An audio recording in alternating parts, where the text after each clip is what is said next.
What's up, guys? Prometheus here. We're gonna be playing episode 1, New York, chapter 2, Tunnel Vision of World War Z. Thank you guys so much for watching. I do appreciate it. If you like this video, towards the end, don't forget to smash that like button. It really helps me out a lot. Also, if you do like what you see, don't forget to smash the subscribe button. That also helps out tremendously, more than you know. Let's go ahead and get right into it. We're going to be going through this pretty quickly, well, as quick as possible. This is a recording. I just didn't have time to add my mic in there, audio, so I'm trying to do my best to do the voiceover as well as add our visual cam here. Yeah, I'll also stream on Twitch Monday through Thursday, 7 p.m. Eastern time, so be sure to hop in and drop a follow. Helps out as well, greatly appreciated. I play mostly horror games.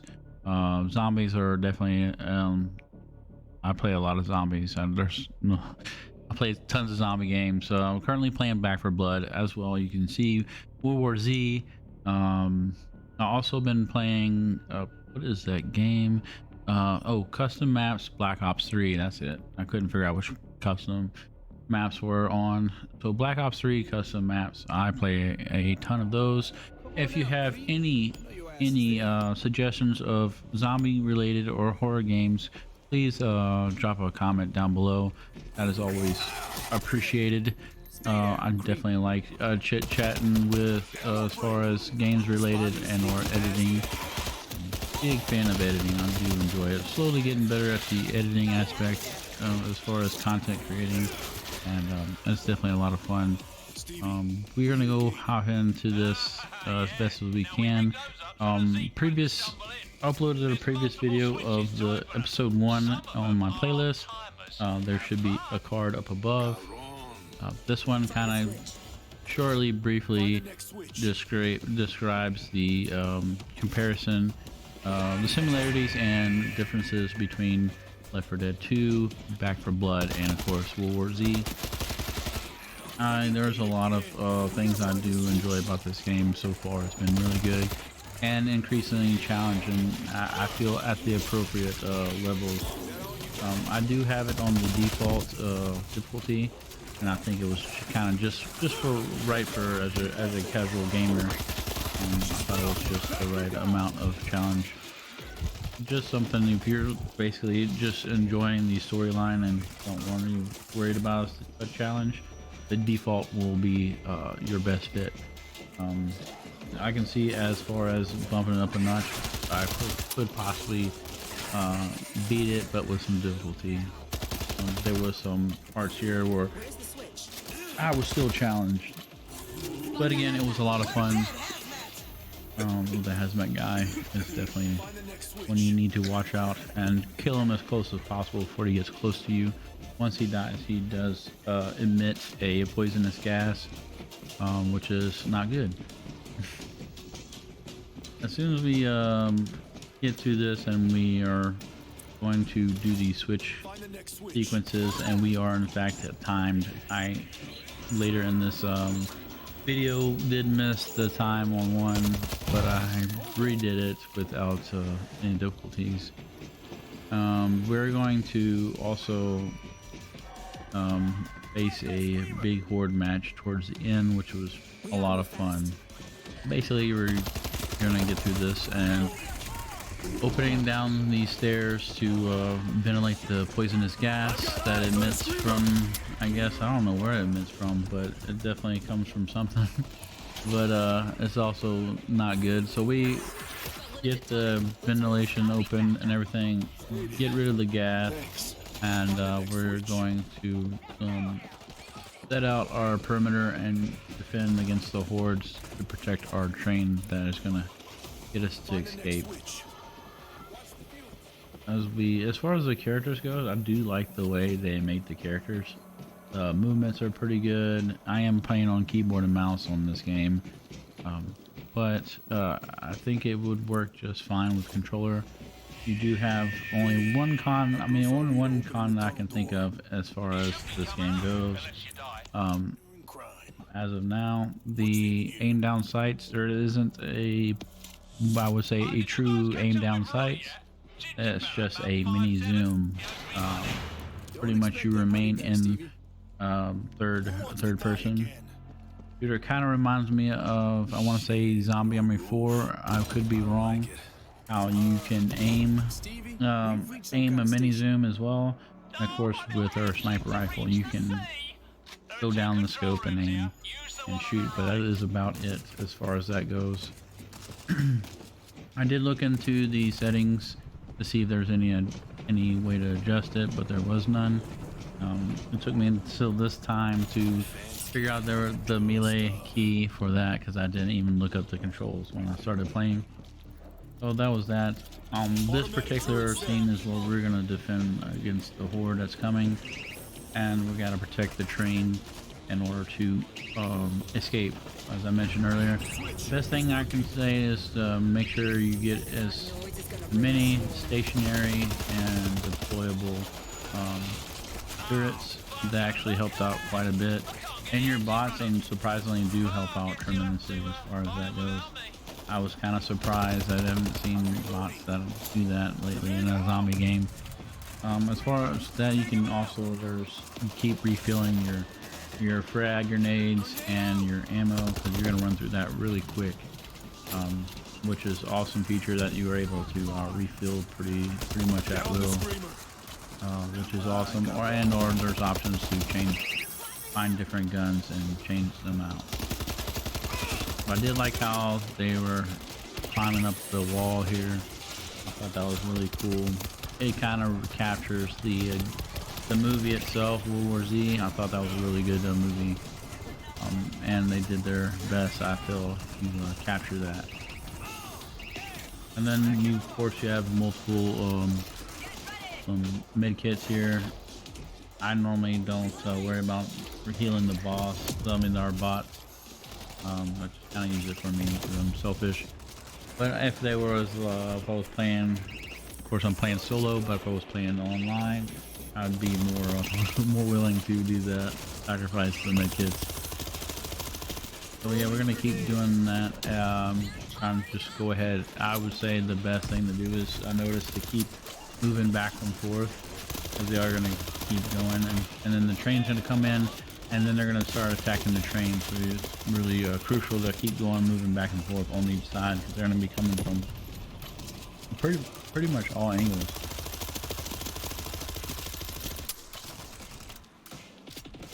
Alright, it seems like we wiped most of them down right now. But as far as when you see them lighten up on certain spots, they come in from a different direction, which I thought that was cool, because it kind of keeps you on your toes.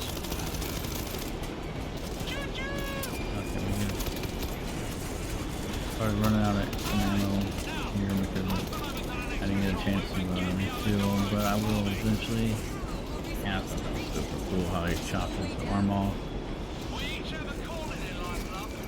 And again, you get the melee for if you're playing on keyboard and mouse is the F key. Didn't realize that till way later, and it's actually useful because your reload speed is a little slow in the beginning. I'm pretty sure there's options where you can do sleight of hand. I did see that somewhere in the your actual lobby, offline lobby, where you can increase your reload speed, but as of yet I didn't really need it. So we're gonna go here, and there's gonna be another little obstacle we have to do, and then we have to also defend them once again, the horde of zombies, which is pretty cool because it keeps it kind of fresh. That's the point of killing zombies and stuff. So actually, you definitely end up killing quite a bit. So now we're gonna go through here. As I mentioned earlier, there's gonna be 3 levels, I believe, and you're gonna have to open the ventilation to get the poisonous gas, clear that as poisonous gas, and then they throw a nice little twist here when you're thinking you're gonna just press these buttons and be on your merry way. There are a couple of them. I think the last 2 consoles need a key, so you end up having to look for a searching the corpses for a key, which is basically a little card that is used to open the simulation. These right here can cause some serious damage. I didn't notice that till way later. Keep your eye on that. Right now we're looking for a corpse to search for. Now there's like, I think normally on this one there's only three corpses to find, and every time I try to go through these corpses, it'd be the third and last one I would find the key. And I also noticed that each time, let's say you died, say the zombie was over here we just looked at, it's not going to be in the same spot each time you play it. So thought that was kind of cool. It keeps it the way whatever you look at. On a positive note, it keeps it different. Gives you a little time to guess, and it's not like, you know, it's not going to be in the same spot every time. So that's awesome. The bots were able to rescue me quickly. You don't see that very much in Left 4 Dead 2 or Back 4 Blood. So I thought that was really good. The bots seem to be better, just in my opinion, which is pretty impressive, because this game came out in, I believe, 2019, and Back 4 Blood came out in 2021, towards the end of that year. I'm still currently playing it. I'm very close to beating it, but I thought that was there's some similarities and differences, and I think that's what draws them apart. But they're both, in my opinion, equally good games. Because there's only so much you can do in a zombie game, but I feel like this gives you a different taste of it. The way the zombies move, the way they run, the way they go up the wall, and the way they explode in the air. I thought that was really cool. Alright, I think this one also requires a key, and then, but this time you have no choice but to go into the poisonous gas. So you will take some damage going down here. Again, I had to search all three bodies just to grab that key. I thought I was gonna get lucky and like, oh, maybe I'll get it on the first try. I had to search all three again to get this card. And you won't find the card. You won't find it the next little body to search until you search the previous one. So that was kind of interesting. Also, I thought was pretty useful was the objectives. It gives you on the top left here. It gives you the objectives of what you need to do, and it tells you and directs you where that objective is going to be. So I thought that was really cool. You're not running around blind and not knowing what to do, where to go. The mini map I thought was also another nice little feature. It's in the top left, and the highlights red or tell where the zombies are coming from in each direction.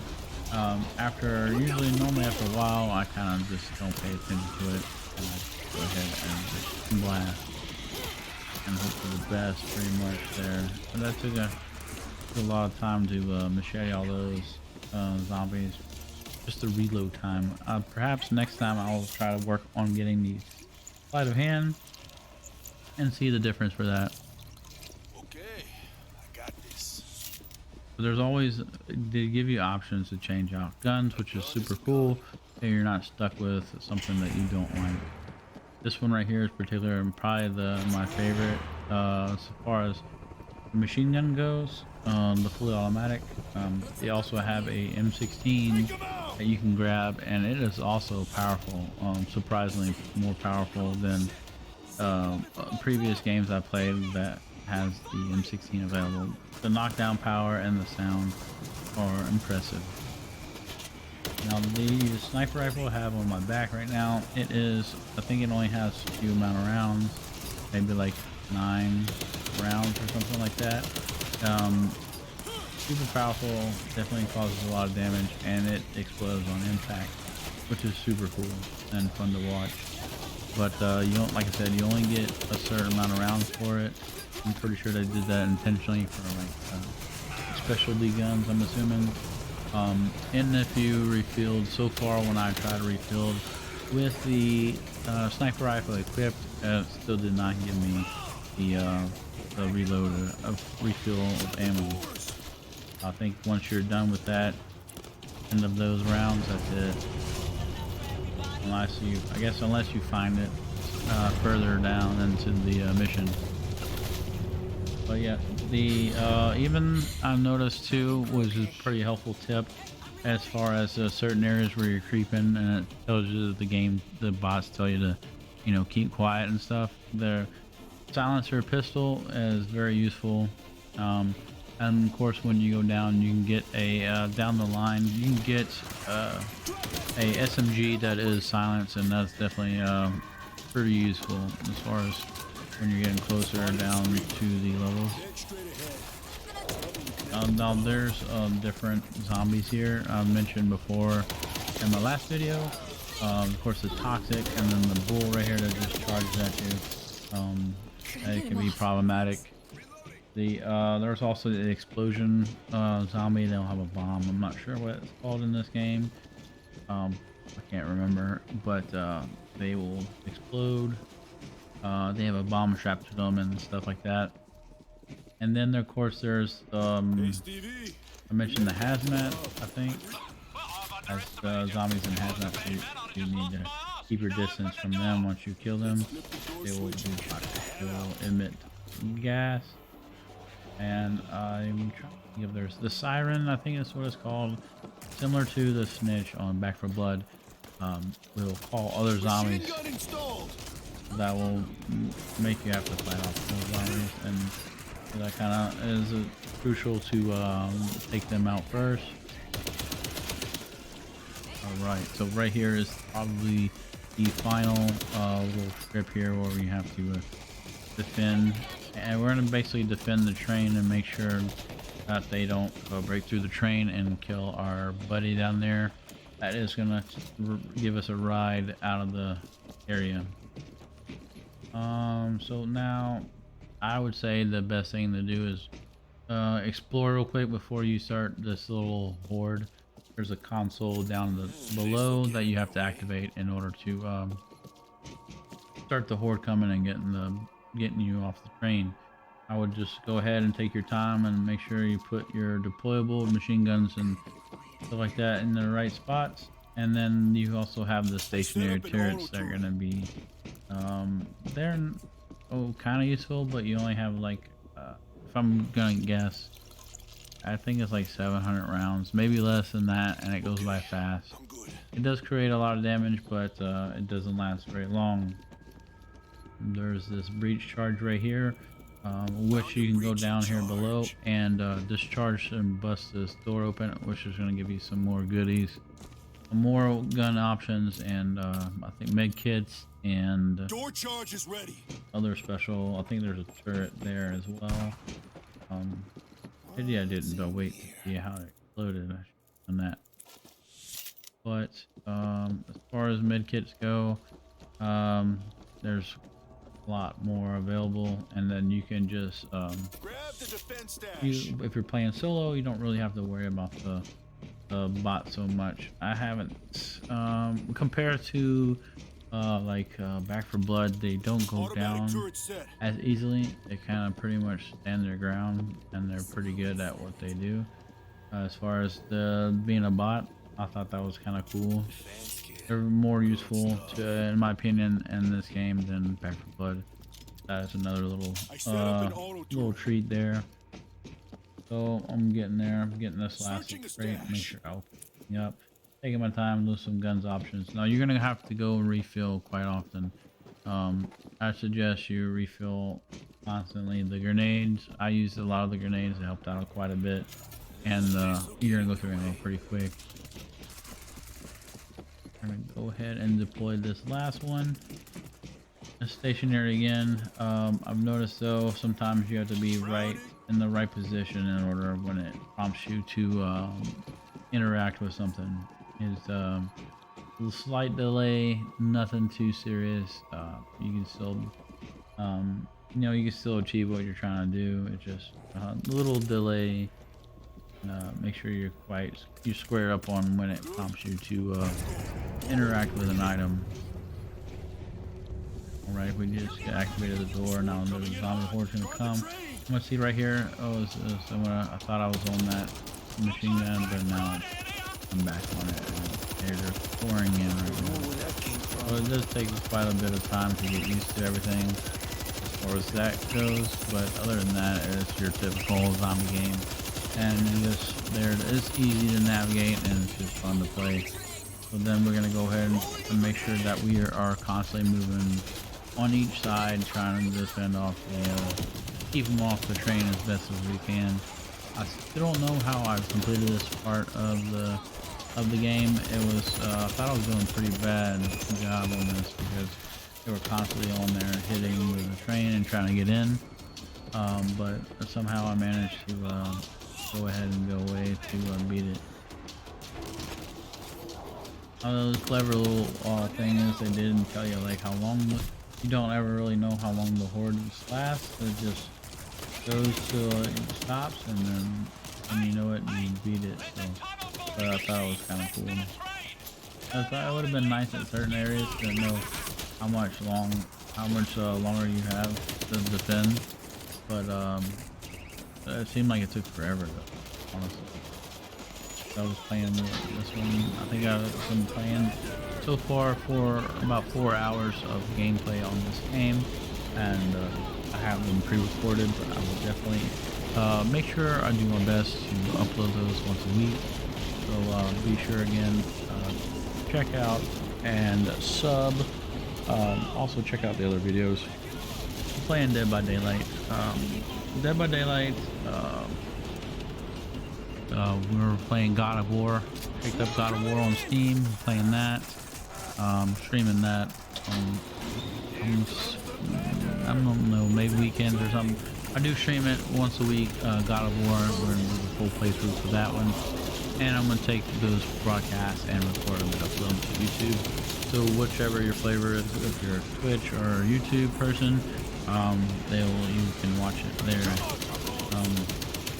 Dead by Daylight, so same thing on YouTube, and I stream it once a week. Also playing some Back 4 Blood, of course. I'm gonna finish that up. I'm pretty close to the end.